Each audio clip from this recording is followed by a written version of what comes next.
In today's video, I'm going to teach you how to automate manual tasks in Salesforce. This skill is indispensable for anyone looking to streamline their workflow and make Salesforce work harder for them. By following these steps, you'll soon enhance your efficiency and accuracy, allowing more time for high-value activities. Let's begin by navigating to the top right corner of your Salesforce interface. Here, you'll notice a gear icon, which is your gateway to the settings menu. Give it a click. This will open up a drop-down menu where you'll want to select Advanced Setup. This part is crucial as it lays the foundation for everything we'll be doing next. Once you're in Advanced Setup, direct your attention to the Quick Find box. This is a dynamic search feature designed to help you quickly navigate to different parts of Salesforce. In this box, type Flows. You'll soon see Flows appear under the Process Automation section. Go ahead and click on it.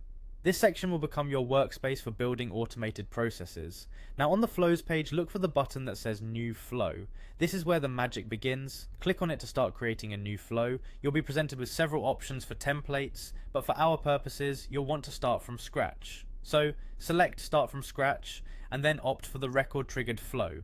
This flow type allows the automation to trigger based on specific actions related to a Salesforce record. From here, you need to choose an object to center your flow around. For this demonstration, we'll use the lead object. This choice allows automated processes to activate whenever new lead records are involved. Next, set up your trigger. We'll configure this flow to activate whenever a record is created. This is particularly useful for tasks that need immediate attention upon information entry.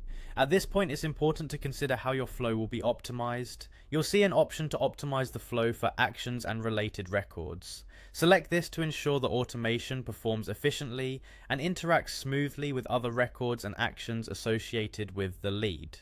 With all this set, it's time to save your progress. Click Save it and give your flow a meaningful name. A clear name can serve as a helpful reference point, not only for you but also for any colleagues who might be working with this flow. Finally, activate your flow by clicking Activate.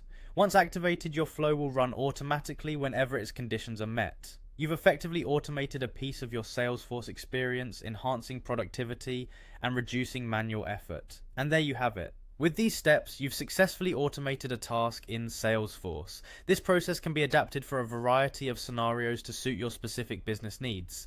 Happy automating?